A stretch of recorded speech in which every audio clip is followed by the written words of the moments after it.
السلام عليكم ورحمة الله وبركاته.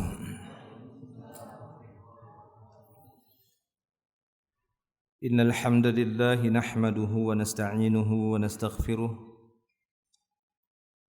ونعوذ بالله من شرور أنفسنا وسيئات أعمالنا من يهده الله فلا مضل له ومن يضلل فلا هادي له أشهد أن لا إله إلا الله وحده لا شريك له وأشهد أن محمدا عبده ورسوله صلوات ربنا جل وعلا على نبينا محمد صلى الله عليه وسلم سيد الأنبياء والمرسلين قدوتنا وأسوتنا وعلى أهل بيته وأزواجه وأصحابه ومن تبعهم بإحسان إلى يوم الدين أما بعد. معاشر المسلمين والمسلمات والإخوان والأخوات رحمني الله وإياكم أجمعين وكذلك الطلاب والطالبات. Walhamdulillah, segala puji hanya milik Allah Subhanahu wa taala. Kita memuji Allah Subhanahu wa taala atas segala karunia dan nikmat-Nya malam hari ini. Kita dapat berkumpul kembali di majelis ilmu yang mulia ini. Kita akan lanjutkan pembahasan di dalam kitab Mawsu'atu Al-Manahi Asy-Syar'iyyah. Dan kita masih melanjutkan di pembahasan Kitabul I'tisam bil Kitab was Sunnah atau Kitabul Manhaj. Kita masih melanjutkan pembahasan di bab ataupun di kitab Al-I'tisam, berpegang teguh terhadap Al-Quran dan Sunnah, ataupun pembahasan manhaj. Taib. Berikutnya yang ke-48, Thamaniyah wa Arba'un, Babun Nahyi Anil Iqtisari Alal Kitabi Duna Sunnah. Babun Nahyi Anil Iqtisari Alal Kitabi Duna Sunnah. Ini kita akan membahas, atau di nomor yang ke-48 ini akan membahas tentang larangan mencukupkan diri hanya dengan Al-Quran saja. Hanya mencukupkan dengan Al-Quran saja. Terlarang bagi kita hanya mencukupkan diri dengan Al-Quran dengan meninggalkan sunnah Nabi SAW. Ya, meninggalkan sunnah, mencukupkan diri dengan Al-Quran. Dan kita dapati dan sudah semenjak dahulu munculnya orang-orang seperti ini di dalam Islam itu sendiri, yang mana mereka hanya mencukupkan diri dengan Al-Quran. Apa yang kami dapati di dalam Al-Quran, maka itulah bagian dari dinul Islam. Selain itu maka diragukan, yaitu riwayat-riwayat yang secara bersanad dari rawi-rawi yang kuat hafalannya, ya, teruji kesolehan dan ketakwaannya, dan itu diakui oleh banyak ulama rawi-rawi tersebut, sehingga disebut dengan sanad-sanad yang kuat, yang sahih, seperti yang diriwayatkan Imam Bukhari, Imam Muslim dan yang lainnya. Itu mereka tinggalkan, lalu mencukupkan diri dengan Al-Quran. Maka di sini beliau akan membahas dan sedikit nanti akan menjelaskan serta membantah sebagian kalangan yang dikenal ataupun muncul di tengah-tengah manusia, yakni orang-orang yang menyatakan diri mereka di dalam Islam hanya mencukupkan diri dengan Al-Quran, ya, lalu meninggalkan sunnah, meninggalkan perintah-perintah Nabi SAW. Karena menurut mereka yang orisinal itu hanyalah Al-Quran, karena jelas dan pasti dijamin oleh Allah Ta'ala tidak akan terjadi perubahan. La ya'tihil batilu min baini yadayhi wa min khalfih. Tidak akan ditimpa oleh kebatilan dari depan, dari belakang Al-Quran itu. Lalu mereka meninggalkan sunnah, meninggalkan perintah-perintah Nabi SAW. Maka ini sebuah kesesatan. Dan nanti akan dijelaskan oleh beliau di sini. Taib. Dan di sini beliau membawakan satu dalil yang dengannya beliau akan memberikan kandungan bab yang cukup panjang. Dalilnya satu ini saja, yaitu dari hadis Nabi SAW. Diriwayatkan dari Al-Miqdam bin Ma'di Karib Al-Kindi radhiyallahu anhu, dia berkata, Rasulullah sallallahu alaihi wasallam bersabda, "Ala inni utitul kitaba wa mithlahu ma'ah." Ala ini harfu tanbih, huruf untuk mengingatkan, ya. Jadi ala itu maksudnya untuk menarik perhatian. Coba perhatikan dulu, fokus. Nah, begitu kan, lihat semua kan? Nah, itu namanya. Tapi dalam bahasa Arab singkat aja, ala gitu ya. Kalau kita ala apa? Ala. Nah, begitu keunikan dan kedalaman bahasa Arab. Ala inni utitul kitab, karena beliau akan menyampaikan sebuah manhaj. Beliau akan menyampaikan sebuah pijakan di dalam beragama, di dalam agama Islam, din yang beliau bawa. Yaitu apa kata beliau? Perhatikan, kata beliau sallallahu alaihi wasallam, ala itu maksudnya perhatikan atau ketahuilah, inni utitul kitab, aku diberikan Alkitab, yaitu Al-Qur'an, wa mithlahu ma'ahu, dan yang semisalnya bersamanya. Maksudnya apa? Sunnah beliau. Ya, beliau diberikan Al-Qur'an, kemudian yang semisalnya bersamanya, ma'ahu, yakni ma'a Alkitab, ma'al Qur'an. Sehingga tidak bisa Al-Qur'an itu saja yang dijadikan pijakan, maka akan terjadi kepincangan sebagaimana seorang yang berjalan dengan satu kaki.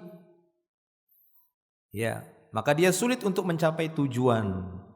Dari tujuan Allah Ta'ala menciptakan manusia, yaitu untuk beribadah kepada Allah Subhanahu wa Ta'ala, maka harus bersamanya.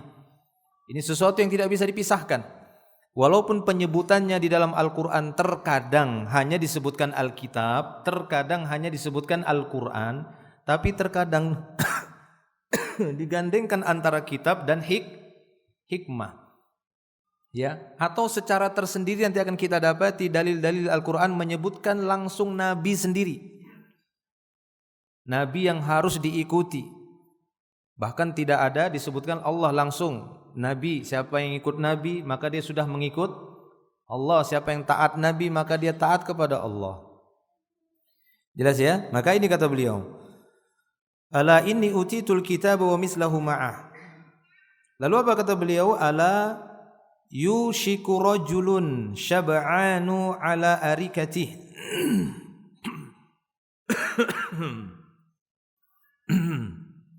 Batuk. Musim batuk katanya.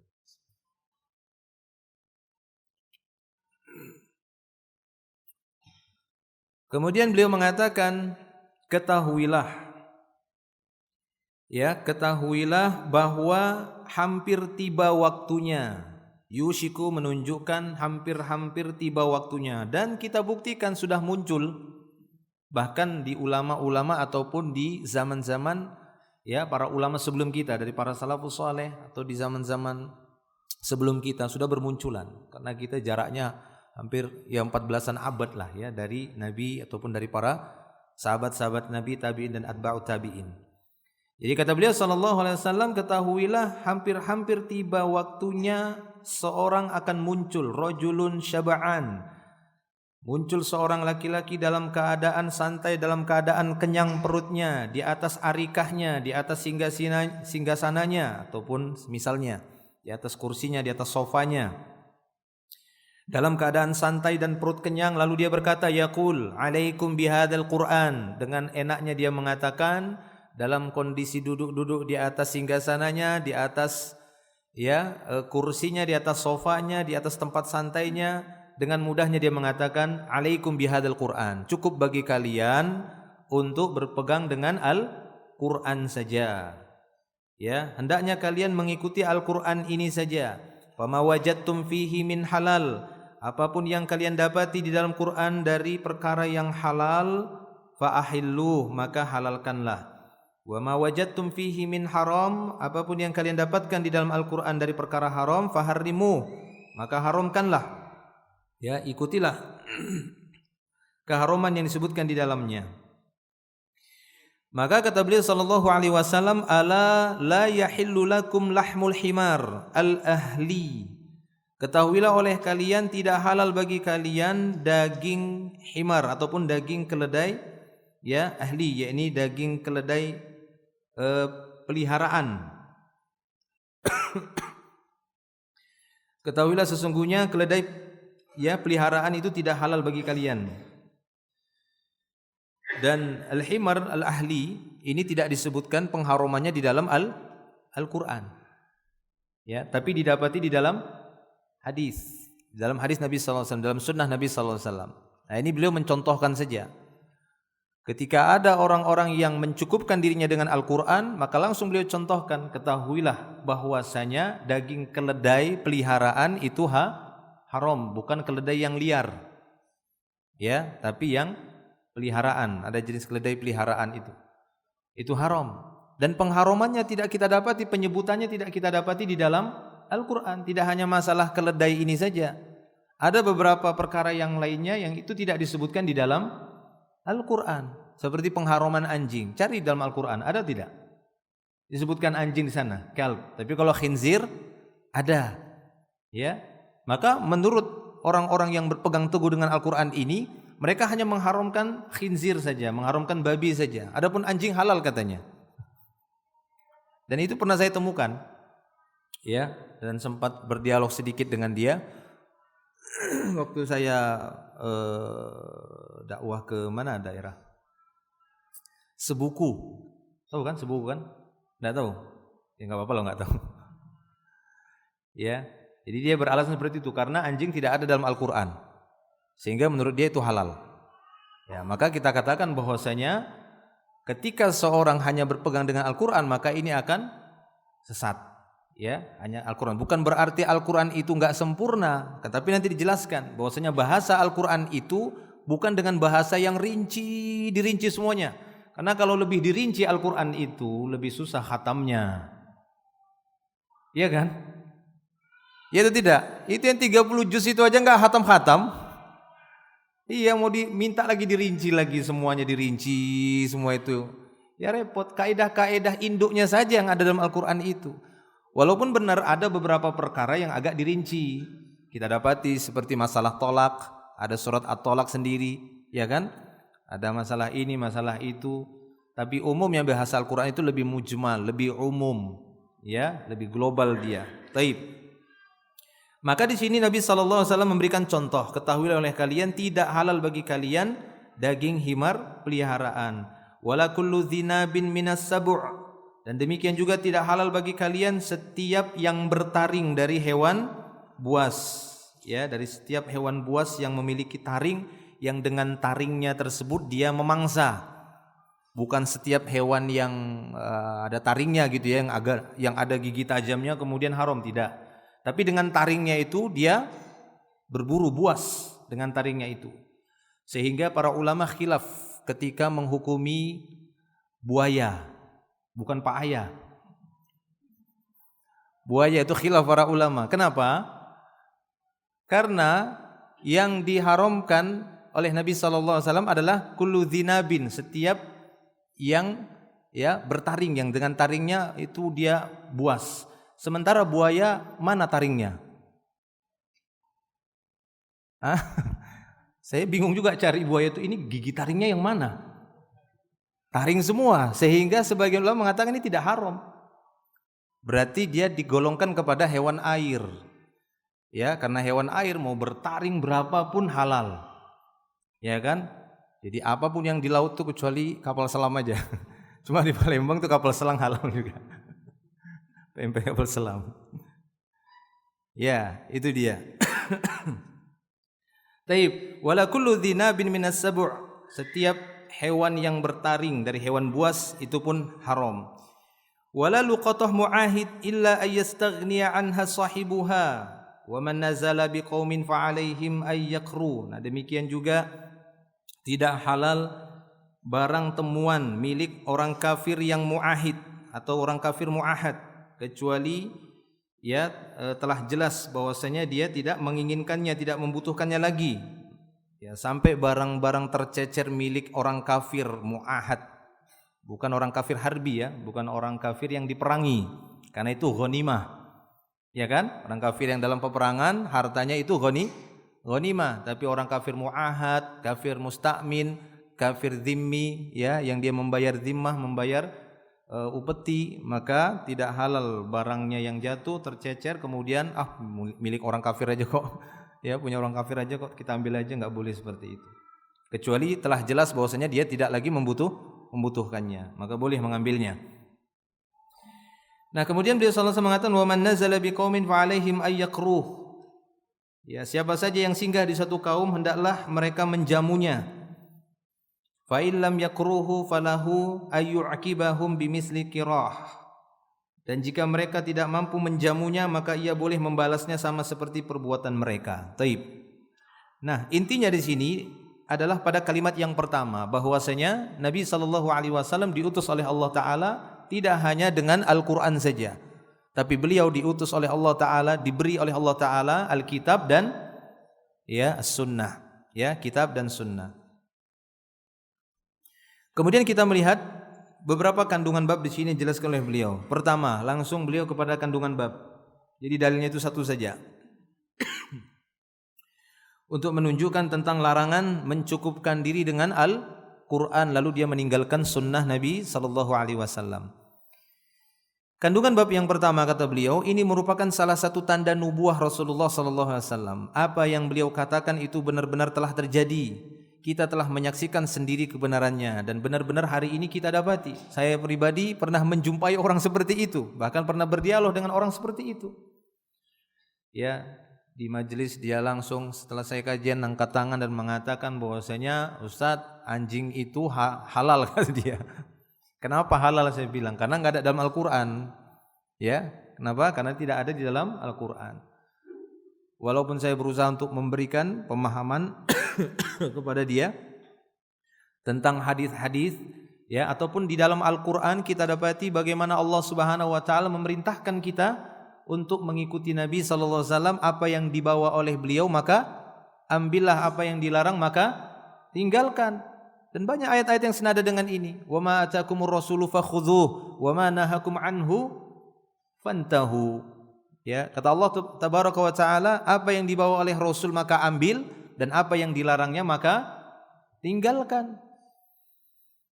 Bahkan ketika terjadi perselisihan di antara kita dan jelas-jelas di dalam hadis, di dalam sunnah Nabi ada solusinya, ada jalan keluar dari permasalahan di antara kita, lalu kita menolaknya, maka hati-hati.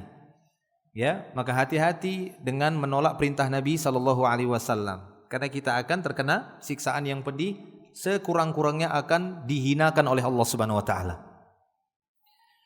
Ya, Allah taala berfirman di dalam surat An-Nisa, "Fala wa rabbik la yu'minuna hatta yuhakkimuka fima syajara bainahum."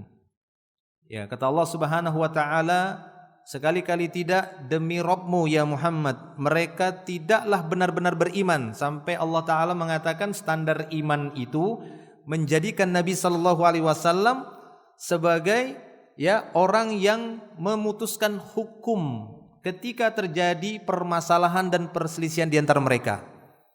La yu'minuna hatta yuhakkimuka fima syajara bainahum. Tidaklah mereka beriman, enggak sempurna iman mereka, dinafikan oleh Allah taala keimanan mereka, keimanan orang-orang beriman, sehingga mereka benar-benar menjadikanmu sebagai hakim terhadap permasalahan yang terjadi di antara mereka. Ya, tsumma la yajiduna fi anfusihim harajan mimma qadaita. Kemudian mereka tidak merasa berat terhadap keputusan yang telah kau putuskan ya Muhammad. Wa yusallimu taslima, dan mereka benar-benar taslim, terima dengan lapang dada keputusanmu. Nah, ini hati-hati. Ketika Nabi SAW sudah memutuskan bahwasanya ini halal, udah, ini haram, ya, bahwasanya ini perkara yang baik, ini perkara yang buruk, ini tinggalkan. Ini dilarang maka jauhkan. Ini diperintahkan maka kerjakan semampunya, dan seterusnya.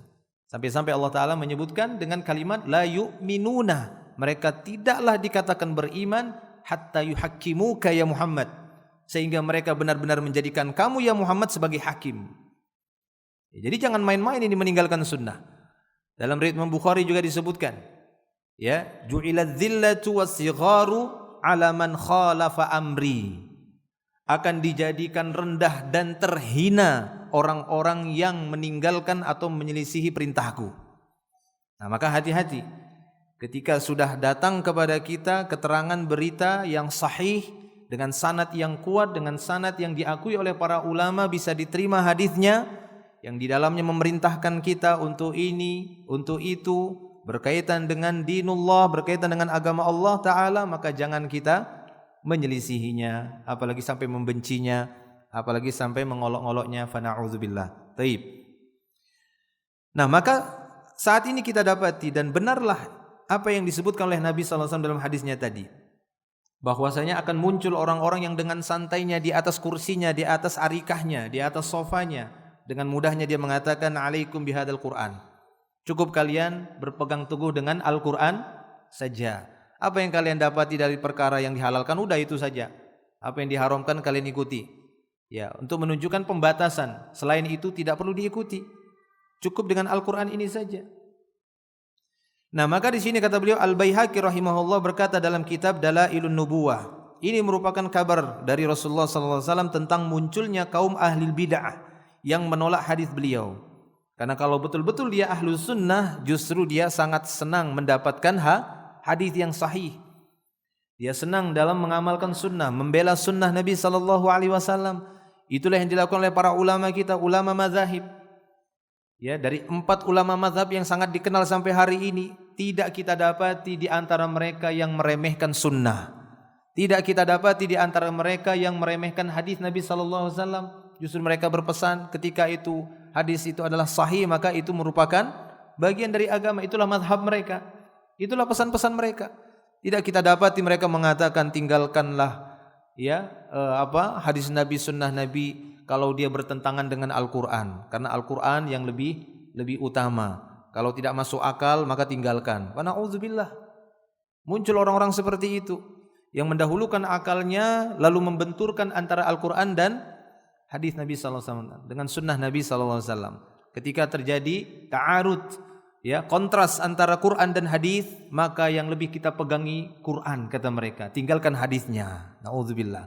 Padahal akal mereka yang belum sampai, ya kan, iman mereka yang belum sampai kepada dalil-dalil tadi, terutama kepada dalil hadis, yaitu dalil sunnah Nabi SAW. Padahal itu telah dinyatakan hadis yang sahih. Taib. Nah, ini kata Al-Imam Al-Baihaqi, muncul ahlul bid'ah yang menolak hadis beliau, lalu kebenarannya dapat ditemui sepeninggal beliau sallallahu alaihi wasallam. Kemudian beliau melanjutkan, yaitu sebuah bab sabda Rasulullah sallallahu alaihi wasallam bahwa akan muncul seorang laki-laki dalam keadaan kenyang di atas sofanya, berusaha menolak sunnah beliau dan merasa cukup dengan perkara halal dan haram yang disebutkan dalam Al-Quran tanpa mengikuti sunnah Rasulullah sallallahu alaihi wasallam. Apa yang beliau sabdakan itu benar-benar terjadi. Dengan alasan mencukupkan diri dengan Al-Quran, bermunculanlah orang-orang yang berbuat bid'ah dan muncullah kesesatan demi kesesatan. Ya, gara-gara orang-orang seperti ini mencukupkan diri dengan Al-Quran dengan tujuan apa? Supaya mereka punya kebebasan untuk mentakwil Al-Quran dengan sebebas-bebasnya. Ya, ala ma tasha'u surratuhu. Tahu ala ma tasha'u surratuhu? Surah atau surah kan? Udel. Apa? Itu tuh bahasa Arabnya tadi. Ala ma tasha'u surratuhu. Seenak udele dewe gitu ya. Seenaknya saja. Ya, kenapa mereka meninggalkan sunnah, beralasan tinggalkan hadis? Supaya mereka bebas. Karena mereka paham Al-Quran itu datang dengan bahasa yang mujmal, ya, dengan bahasa yang umum. Tafsirannya itu bisa dibawa ke sana kemari. Maka yang paling utama kita ambil tafsirannya adalah yang bawa Al-Quran pertama kali. Siapa itu? Ya, beliau Nabi Muhammad SAW. Karena tadi kata beliau, ya, ala inni utitul kitab wa mithlahu ma'ah. Ketahuilah oleh kalian aku diutus oleh Allah Ta'ala, diberikan kitab dan yang semisal bersama Al-Quran. Taib. Jadi itu dia. Al-Mubarakfuri berkata di dalam kitab Tuhfatul Ahwadi Syarh Sunan At-Tirmidzi ini, ya, Syarah Sunan At-Tirmidzi yang disyarah oleh, ya, Al-Mubarakfuri, salah seorang ulama, ya, besar dari India. India ini memang Masya Allah, ya, negara yang masyarakatnya itu ada yang memang paling bagusnya taat, ulama-ulamanya muncul banyak dari India, tapi yang aneh-anehnya juga banyak dari India. Ya, saya pernah bukan umrah ya, beberapa kali tanya-tanya sama mahasiswa yang di Madinah itu ya, dari negara mana yang umumnya banyak yang cerdas-cerdas, pintar-pintar, kata dia dari India. Ya, mahasiswa dari India itu sangat mereka sangat mahir dan unggul di ilmu hadis. Jadi mereka menghafal rawi-rawi itu sangat kuat karena udah kebiasa. Ya, makanya banyak para ulama saat ini kalau mau ngambil sanad itu lebih banyak ke India hari ini. Ya, saya dapat itu banyak ke India ngambil sanad kitab atau sanad hadis itu banyak ke India. Makanya saya bilang ini unik ini ya India gitu ya, yang paling ininya ada, yang paling nyembah sapinya masih ada gitu ya. Taib. Nah, demikian juga ini salah seorang ulama dari India, Al-Mubarakfuri berkata dalam kitabnya Tuhfatul Ahwazi, kata beliau, hadis ini merupakan salah satu tanda kebenaran nubuah Rasulullah sallallahu alaihi wasallam. Sungguh apa yang beliau kabarkan benar-benar terjadi. Sekarang ini muncul seorang lelaki di Punjab, Pakistan. Nah, ini kata beliau sendiri ya. Orang India mengkritik yang ada orang di sana kan. Kalau kita mungkin tidak tahu, tapi beliau memang di sana. Sekarang ini muncul seorang laki-laki di Punjab, Pakistan yang menamakan dirinya ahli Quran. Pengakuannya itu sungguh jauh berbeda. Sebenarnya ia adalah ahli ilhad. Tahu ahli ilhad, tahu ya ilhad? Dari kata lahat. Ya, yulhiduna. Nah, itu ya. Dikatakan lahat itu karena kotak tempat jenazahnya itu bukan di lubang tengahnya itu, bukan. Kan ini lubang kubur gitu ya. Kalau syak kan dia di tengah. Kalau lahat itu dia serong ke kiblat. Jadi mirip kayak laci, makanya dikatakan lahat. Ya, makanya kata beliau bahwasanya orang ini sebenarnya ahlul ilhad. Maksudnya orang yang menyimpang, serong gitu dia, bukan orang yang di tengah, bukan orang yang pertengahan. Sebenarnya orang ini ahli ihla, ya, ahli ilhad.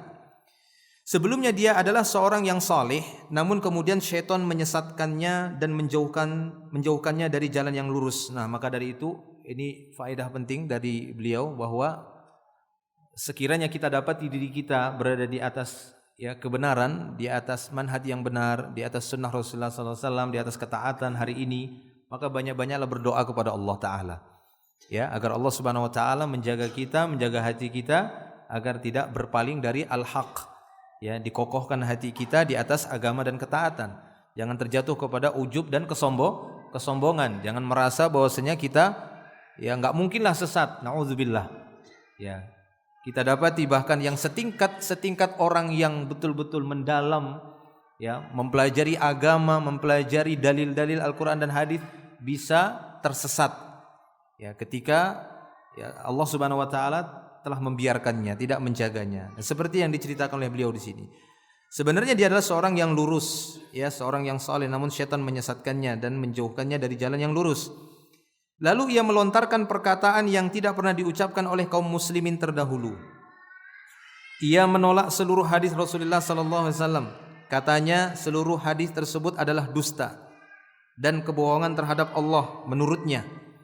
Yang wajib diamalkan adalah apa yang tercantum dalam Al-Qur'an, bukan yang tercantum dalam hadis. Meskipun hadis tersebut sahih mutawatir. Wah, Masya Allah.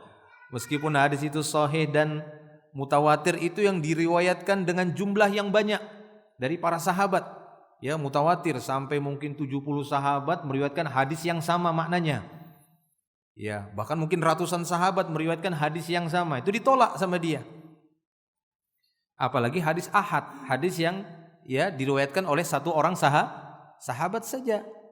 Ya, hadis yang mutawatir saja enggak laku sama dia, apalagi yang ahad. Ya kan?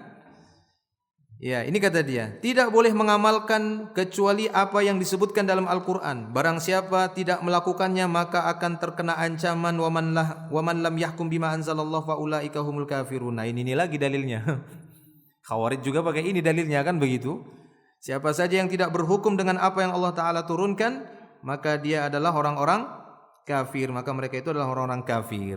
Nah, inilah dalil orang tersebut mengkafirkan banyak orang dengan mengatakan siapa yang tidak berhukum dengan Al-Qur'an saja maka dia kafir. Jadi menurut dia sunnah ataupun hadis tidak bisa dijadikan hukum. Siapa saja yang berhukum dengan hadis maka kafir, kan begitu. Ya, cukuplah dengan Al-Qur'an. Siapa yang berhukum dengan hadis, apalagi dengan fatwa ulama, itu lebih kafir lagi berarti.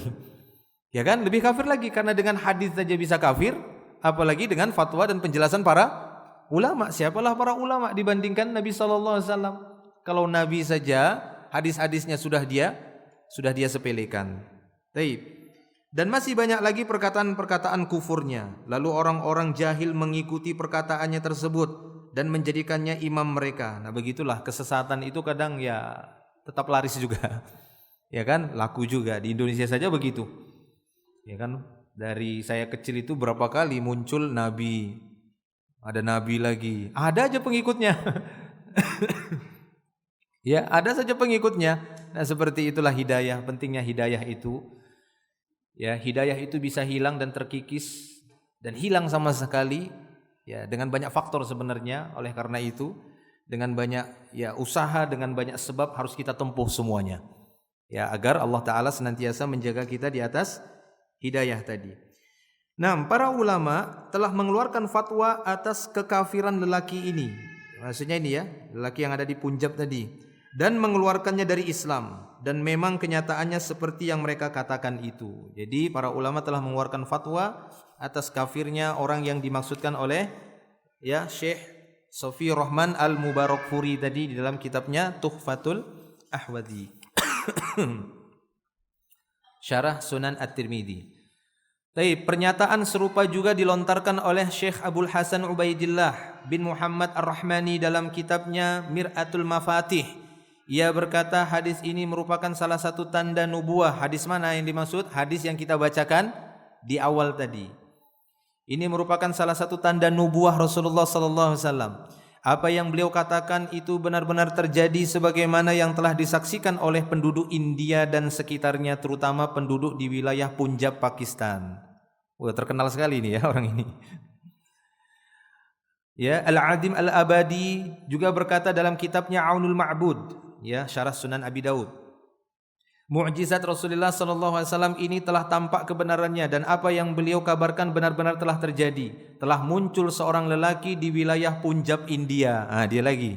Jadi beberapa kitab itu memang mengomentari laki-laki ini yang muncul di Punjab, India, Pakistan. Kemudian beliau menyebutkan seperti yang dikatakan oleh Al-Mubarakfuri. Taib, jelas ya. Jadi ini salah satu saja, dan setelah itu bahkan mungkin sebelumnya telah muncul orang-orang yang mencukupkan diri dengan Al-Quran ini. Bahkan sampai sekarang, sampai zaman ini, sampai saya pribadi pernah dapati orang seperti itu. Dan saat ini bahkan ada pengajian khususnya, ya, perkumpulan komunitasnya yang menamakan diri mereka, mengkhususkan ya dengan nama apalah itu ya. Saya enggak lupa juga, enggak perlu juga disebutkan, tapi begitulah. Hakikatnya itu mereka mencukupkan diri dengan Al-Quran, ya, mencukupkan diri dengan Al-Quran. Pengaruh mukjizat nabawi ini terlihat jelas pada dua perkara penting. Pertama, mukjizat ini menegaskan keabsahan eksistensi as-sunnah as-sahihah dengan sangat gamblang tanpa dapat dihapus oleh syubhat apapun yang dihembuskan oleh musuh-musuh as-sunnah. Jadi pada hadis tadi jelas-jelas. Di sana tidak tersamar lagi. Nabi SAW menyebutkan bahwasanya aku diberikan Alkitab dan bersamanya semisalnya. Beliau tidak berhenti sampai kalimat ya ala inni utitul kitab, tik, tidak. Ya, tapi beliau mengatakan ala inni utitul kitab wa mithlahu ma'ahu. Aku diberikan kitab Al-Qur'an dan yang semisalnya. Ya. Dan di dalam Al-Qur'an sebenarnya banyak kita dapat, tadi sudah kita sebutkan dalam surah An-Nisa ya, atau dalam beberapa ayat yang lain ketika Allah Subhanahu wa taala mengatakan wa anzalna ilaik ya adz-dzikra litubayyana lin-nas ma nuzila ilaihim. Dan sungguh kami telah menurunkan kepadamu ya Muhammad az-dzikr. Apa yang dimaksud az-dzikr? Para ulama mengatakan Al-Qur'an, sebagian mengatakan as-sunnah. Telah kami turunkan kepadamu Al-Qur'an. Az-dzikr yang dimaksud Al-Qur'an. Kami turunkan kepadamu ya Muhammad Al-Qur'an litubayyina lin-nas ma nuzila ilaihim, agar kau jelaskan kepada manusia apa yang telah diturunkan kepada mereka. Apa yang telah diturunkan kepada manusia? Apa yang pertama kali diturunkan? Yaitu Al-Qur'an, yaitu bersama Nabi sallallahu alaihi wasallam, sunnah beliau. Beliau diperintahkan oleh Allah taala untuk jelaskan Al-Qur'an tadi. Sehingga dengannya, dengan sunnah Nabi, dengan penjelasan Nabi, lebih teranglah bagi kita apa yang terkandung di dalam Al-Quran. Ya, sekiranya Al-Quran itu diserahkan kepada masing-masing kita, penjelasannya, ya, tafsirannya, maka akan semakin banyak perselisihan. Sudah dijelaskan sama Nabi saja masih berselisih, kan begitu? Apalagi masing-masing dibolehkan untuk mentakwilnya, ya, menafsirkannya. Taib. Kedua, mukjizat ini menegaskan bahwa as-sunnah as-sahihah merupakan wahyu yang diturunkan Allah Subhanahu wa taala. Kebenaran mukjizat ini terbukti setelah ataupun, ya, berakhirnya zaman nubuah. Nyatalah kebenaran perkara gaib yang beliau katakan. Rasulullah sallallahu alaihi wasallam tidaklah mengetahui perkara gaib kecuali apa yang Allah perlihatkan kepada beliau. Yaitu tadi beliau mengatakan akan muncul ala yushiku rajulun, ya, ala arikatihi. Ketahuilah nanti akan muncul satu masa, akan tiba saatnya seorang yang di atas arikahnya, di atas sofanya, lalu dia berkata, alaikum bihadal Quran. Ini jelas-jelas muncul, ya, perkara gaib ini yang beliau awalnya tidak tahu, tapi karena beliau diberitahu oleh zat yang maha gaib, yaitu Allah Subhanahu wa ta'ala, maka beliau pun mengetahuinya. Oleh sebab itu, kata beliau, seorang muslim harus memegang teguh sunnah Nabi ini. Ia harus membelanya dengan seluruh harta, jiwa dan raganya. Begitulah seharusnya ahlu sunnah. Beda dengan ahlul bid'ah. Kalau ahlul bid'ah, mereka mati-matian membela bid'ah dengan harta, jiwa dan raganya. Ya, maka seharusnya ahlu sunnah, orang-orang yang berpegang teguh dengan sunnah, maka mereka pun seharusnya lebih terdepan di dalam membela sunnah Nabi sallallahu alaihi wasallam, ya, membela hadis-hadis Nabi sallallahu alaihi wasallam dengan harta mereka, dengan jiwa mereka, dengan raga mereka, dengan tenaga mereka, dengan waktu mereka. Karena itulah jihad ahlu sunnah wal jamaah hari ini yang sebenarnya, ya, belum kepada jihad dengan makna harb peperangan. Akan tapi jihad saat ini adalah dengan jihad bil lisan, dengan hujjah, dengan harta. Taib. Kemudian kandungan bab yang kedua, kata beliau.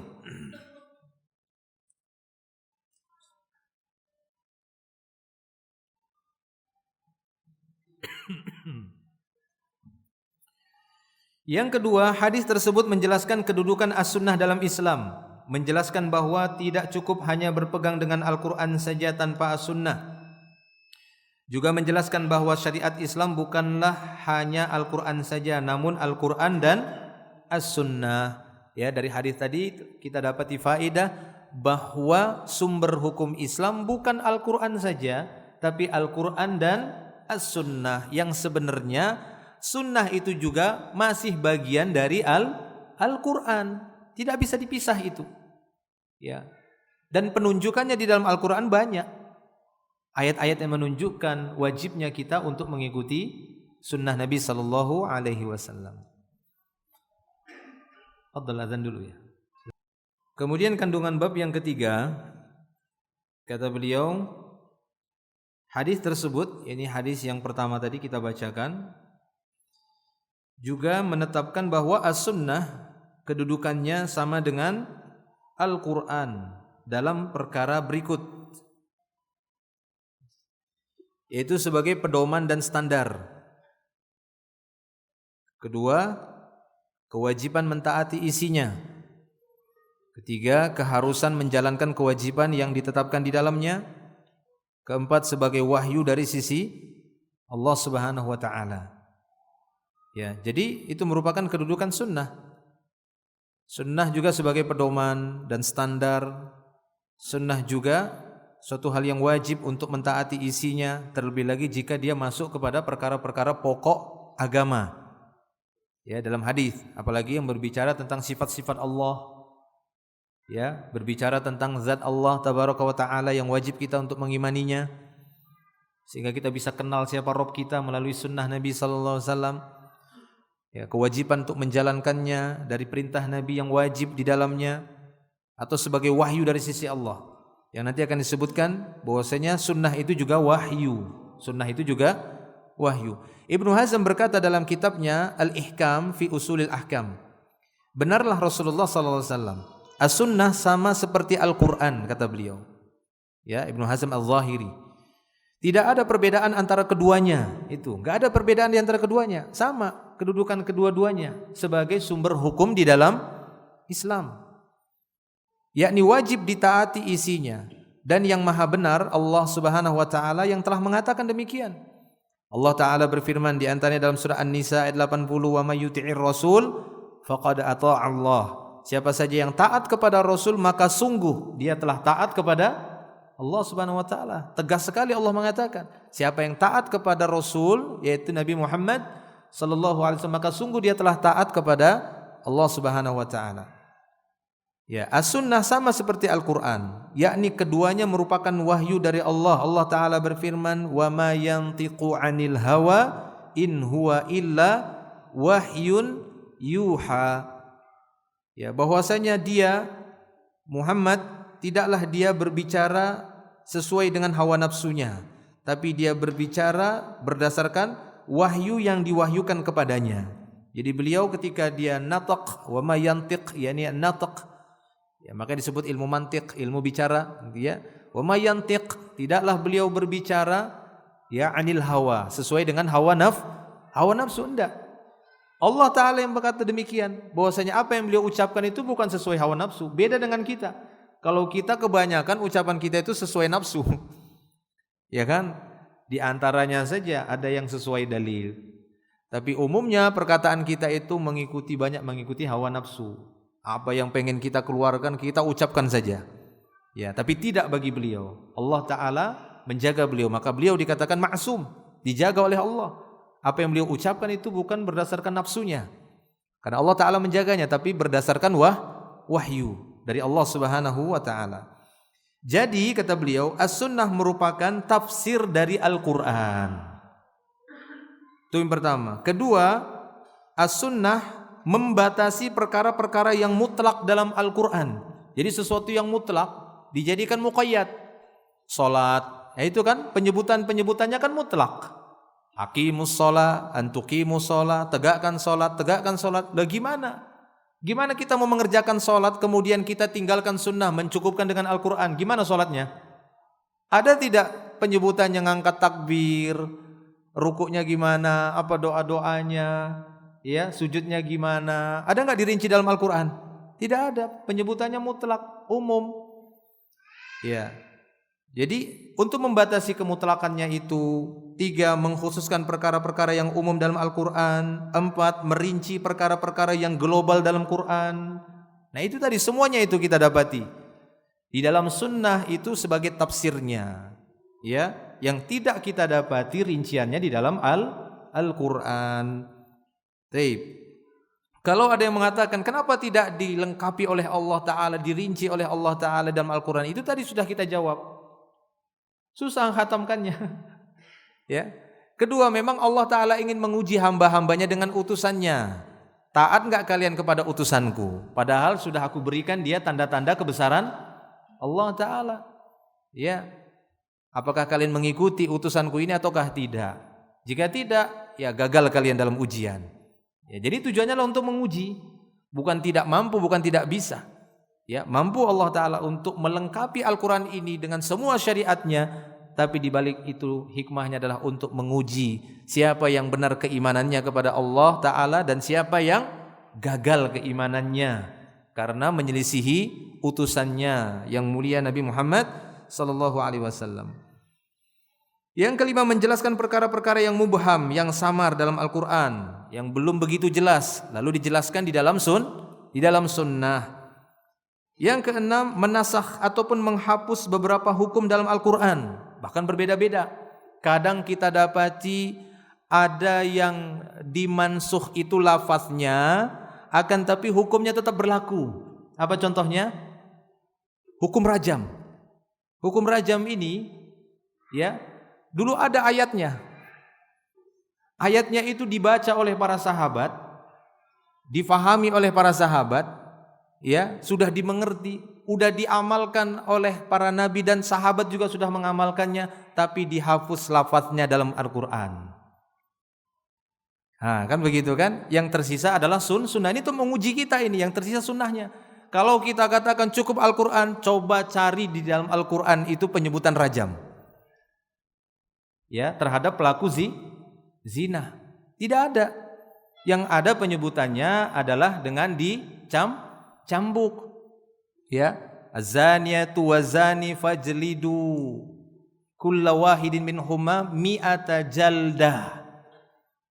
Ya, pelaku zina wanita atau zina laki-laki, maka deralah mereka, cambuklah mereka masing-masing keduanya sebanyak 100 kali cambukan. Mana rajamnya? Ada dulunya dalam Al-Quran. Dan yang mengatakan demikian adalah Umar bin Khattab ketika dia berpidato di hadapan sahabat yang lain sepeninggal Nabi. Ya, itu bisa didapati dalam beberapa ya kitab sahih, dalam Sahih Bukhari, Sahih Muslim dan yang lainnya. Ya, dia berpidato seperti itu. Ya, kalau mau bisa kita bacakan sedikit, biar tahu ya. Ini yang diriwayatkan oleh Imam Muslim saja. Ya, kata Abdullah bin Abbas bahwa Umar bin Khattab pernah suatu saat dia duduk di atas mimbar Nabi sallallahu alaihi wasallam. Beliau duduk, Umar bin Khattab, seraya dia berkata, "Innallaha qad ba'atsa Muhammadan sallallahu alaihi wasallam bil haqq." Sesungguhnya Allah taala sungguh telah mengutus Muhammad sallallahu alaihi wasallam dengan kebenaran. Wa anzala alaihil kitab. Allah taala telah menurunkan kitab Al-Qur'an kepadanya. Fakana mimma unzila alaihi ayatur rajam. Ya, ayatur rajam. Rajam, jadi kita bilangnya rajam. Ra apa ro? Ya, dan di antara ayat yang diturunkan oleh Allah adalah ayatur rajam, yaitu ayat tentang merajam. Ada dulunya ayat rajam itu. Dalam Al-Qur'an ada. Ya, qara'naha, kami dulu membaca ayat tentang rajam itu. Wa wa'ainaha, dan kami telah mempelajarinya. Wa aqalnaha, kami sudah memahaminya, kata Umar bin Khattab. Ini di hadapan sahabat yang lainnya. Sahabat yang lainnya mengiyakan, mendiamkan, berarti ini ijma'. Ya, ini ijma'. Kami udah pahami. Farajama Rasulullah sallallahu alaihi wasallam wa rajamna ba'dahu. Nabi pernah menjatuhkan hukuman rajam di masanya, kami juga pernah menjatuhkan hukum rajam sepeninggal Nabi sallallahu alaihi wasallam. Maka apa kata Umar? Fa akhsha, perhatikan ini katanya. Fa akhsha in tala bin nasi zaman ay yaqulu qail ma najidur rajam fi kitabillah. Ya, yang aku takutkan semakin lama waktu, panjangnya waktu, memang kadang begitu ya, semakin zaman, ta'ala bin nasi zaman, ada orang-orang yang muncul dan berkata, ma najidur rajam fi kitabillah, kami tidak dapati hukum rajam dalam Al-Quran, maka tidak ada hukum rajam. Itu yang ditakutkan oleh Umar bin Khattab, yakni orang-orang yang berpegang teguh hanya dengan Al-Quran akan ditolak. Ya, hukum-hukum Allah Subhanahu wa taala. Baik. Jadi itu kata Umar, fayadillu bitarki faridah anzalah Allah, maka mereka akan tersesat karena meninggalkan satu kewajiban yang telah Allah taala turunkan. Wa innar rajam fi kitabillah haqq ala man zana, sungguh hukum rajam itu telah ada di dalam Al-Qur'an, kitabullah itu benar ada dulunya. Tapi sudah dihapus lafaznya, namun hukumnya masih berlaku. Terhadap siapa hukum rajam ini? Ala man zana, terhadap orang yang berzina. Idza uhsina minar rijal wan nisa, yaitu dari kalangan laki-laki dan wanita yang telah merasakan nikah kemudian dia berzina maka dia dirajam. Idza qamatil bayyinah, atau sudah ada bukti 4 orang saksi, au kanal habal, ataupun dia hamil, awil i'tiraf, lalu dia mengakui bahwasanya dia berbuat zina, maka dirajam. Ya, sementara dia sudah merasakan nikah, dirajam, dilempar batu sampai mati. Nah, seperti itu. Hukumnya tetap ada. Nah, ini contoh, maksudnya ini contoh bagaimana Umar bin Khattab menyebutkan bahwasanya ya ada masalah nasikh mansukh, sunnah itu tidak bisa ditinggalkan. Kalau ditinggalkan maka akan banyak hukum-hukum dalam Islam ini akan rusak dan ditinggalkan oleh manusia. Taib. Kemudian selanjutnya kata beliau, yang ketujuh, menerangkan perkara-perkara yang muskil di dalam Al-Quran. Itulah dia sunnah. Jadi dengan sunnah ini akan terang dan jelaslah hal-hal yang masih muskilah. Kandungan bab yang keempat, wajib hukumnya mentaati Rasulullah sallallahu alaihi wasallam sebab hadis beliau secara tersendiri merupakan hujjah. Al-Baghawi berkata dalam kitab Syarhus Sunnah, hadis tersebut merupakan dalil bahwa hadis tidak perlu dikonfirmasikan lagi dengan Al-Qur'an sebab hadis itu sendiri merupakan hujjah, ya. Tidak perlu konfirmasi lagi, kita konfirmasikan gitu ya. Kita sinkronkan, ini sinkron atau enggak? Tidak perlu. Jika memang dia hadis yang sahih, maka pasti sesuai dengan Al-Quran, kecuali hadisnya itu bermasalah. Kandungan bab yang kelima, sunnah nabawiyah datang dengan membawa hukum-hukum syar'i sebagai tambahan dari hukum-hukum yang disebutkan dalam Al-Quran. Yaitulah sunnah. Yang keenam, as-sunnah as-sahihah. Sunnah yang sahih mencakup penetapan hukum Islam yang 5, yakni wajib, haram, mustahab, makruh dan mubah. Itu ada di dalam sunnah, kita dapati di dalam sunnah Nabi sallallahu alaihi wasallam.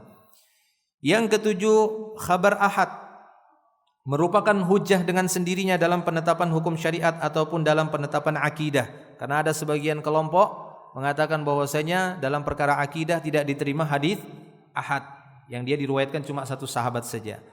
Al-Hafidz Ibnu Qayyim Al-Jauziyah berkata dalam kitabnya Mukhtasar As-Sawa'iqil Mursalah, ya, hadis Abu Rafi yang sahih dari Rasulullah sallallahu alaihi wasallam yang berbunyi, la ulfiyanna ahadakum muttaki'an ala arikatihi ya'tihi al-amru min amri mimma amartu bih aw nahaitu anhu fayaqulu la nadri ma hadha bainana wa bainakum al-Qur'an ala inni utitul kitab wa mislahu ma'ah. Jangan sampai aku mendapati seorang dari kamu duduk bersandar di atas sofanya sampai kepadanya sebuah perkara dariku, lalu dia berkata, aku tidak tahu apa maksudnya ini. Di hadapan kami dan di hadapan kalian ada Al-Quran saja. Ketahuilah sesungguhnya aku telah diberi Al-Quran dan yang semisal bersamanya. Maka bentuk pengambilan dalil dari hadis di atas bahwasanya larangan tersebut berlaku umum meliputi semua orang yang sampai kepadanya hadis sahih dari Rasulullah sallallahu alaihi wasallam lalu dia menyelisihinya ataupun mengatakan aku hanya menerima Al-Quran saja. Jadi tidak boleh seperti itu. Sesungguhnya menerima hadis dan sunnah beliau merupakan sebuah keharusan dan kewajiban. Walaupun di dalam hadis, di dalam sunnah itu adalah perkara yang hukumnya mustahab. Yang terpenting kita menerimanya, bahwasanya itu benar adalah hukum di dalam hukum Islam. Ya, masalah melakukannya, nah itu biqadri istita'ah, sesuai dengan kadar kemampuan. Taib. Hadis ini merupakan berita dari Rasulullah sallallahu alaihi wasallam bahwa as-sunnah merupakan wahyu yang Allah taala turunkan kepada beliau. Seandainya as-sunnah tidak memberikan faedah ilmu, tentu orang-orang yang sampai kepadanya as-sunnah ini akan mengatakan ia hanyalah kabar ahad, tidak memberi faedah ilmu. Aku tidak wajib menerima berita yang tidak ku ketahui kesahihannya. Allah tidak membebankan diriku untuk meyakini sesuatu yang belum dapat ku ketahui kebenarannya ataupun yang semisalnya. Bahkan ucapan seperti itu yang telah diperingatkan oleh Rasulullah sallallahu alaihi wasallam. Sesungguhnya orang yang mengatakan hadis Nabi tidak memberikan faedah ilmu belum dapat diyakini keotentikannya dalam keabsahannya dan keabsahannya pada hakikatnya sama seperti orang yang mengatakan aku tidak tahu apa maksudnya hadis-hadis ini. Jadi kalimat-kalimat seperti itu bisa menunjukkan bahwasanya dia menolak hadis. Dan bentuk menolak hadis itu sama seperti yang disebutkan dalam hadis tadi yang kita baca. Walaupun dia hanya mengatakan la nadri ma hadza, saya enggak tahu ini hadis ini. Ya. Di hadapan kalian ada Al-Qur'an. Jadi tujuan dia mengatakan demikian agar mencukupkan diri dengan Al-Qur'an. Tidak boleh seperti itu. Kecuali betul-betul dia enggak tahu, kan begitu. Tapi kalau sekiranya benar sampai kepadanya itu hadis sahih, maka tidak boleh dia mengatakan demikian. Tidak boleh lagi dia mengatakan saya enggak tahu ini. Padahal sudah jelas-jelas hadis itu diriwayatkan dengan sahih. Taib. Pendahulu mereka sebelumnya telah mengatakan di hadapan kita ada Al-Quran, dan sekarang mereka mengatakan di hadapan kita ya ada argumentasi akal, dan benar mereka telah menyatakan demikian. Mereka mengatakan kita mendahulukan kaidah akal daripada hadis-hadis ini, baik yang mutawatir maupun ahad, kita mengedepankan analogi akal daripadanya. Nah, ada juga yang memang mendahulukan akal sehingga menurut mereka yang patut diterima hanyalah Al-Quran. Ketika tidak masuk akal, ya, ataupun berbenturan ataupun tidak ada penunjukan sama sekali dalam Al-Qur'an, datang dari hadis yang menunjukkan atas sebuah larangan ini, larangan itu, ya, seperti menyebutkan masalah pakaian kan begitu ya. Pakaian ini kena ini, pakai itu, ada ancaman ini. Lalu menurut mereka enggak masuk akal seperti itu. Maka yang seperti ini bisa jatuh kepada apa yang disebutkan oleh Nabi sallallahu alaihi wasallam itu tentang orang-orang yang muncul nanti, ya, setelah wafatnya Nabi, yang mereka berusaha menolak hadis dan mencukupkan diri dengan Al-Qur'an saja. Taib, maka wajib bagi kita semua seperti yang disebutkan tadi untuk mengikuti apa yang telah dibawa oleh Nabi sallallahu alaihi wasallam, baik itu Al-Qur'an, demikian juga As-Sunnah As-Sahihah, sunnah beliau yang telah nyata-nyata sahih, yang telah disebutkan oleh para ulama. Maka tidak boleh kita menolaknya, sekalipun di dalam hadis itu atau di dalam sunnah Nabi disebutkan di situ secara hukum hanyalah hukum mustahab ataupun hukum sunnah, maka wajib kita untuk membenarkannya jika memang dia hadis yang sahih. Wallahu taala a'lam bishawab. Kita cukupkan sampai di sini pembahasan kita, insyaallah mudah-mudahan bisa menjadi tambahan ilmu bagi kita semua. Dan ini pembahasan berkenaan dengan manhajnya para sahabat ridwanullah alaihim ajma'in. Akhiru da'wana alhamdulillah subhanakallahumma bihamdik asyhadu an la ilaha illa anta astaghfiruka wa atubu ilaik. Assalamualaikum warahmatullahi wabarakatuh.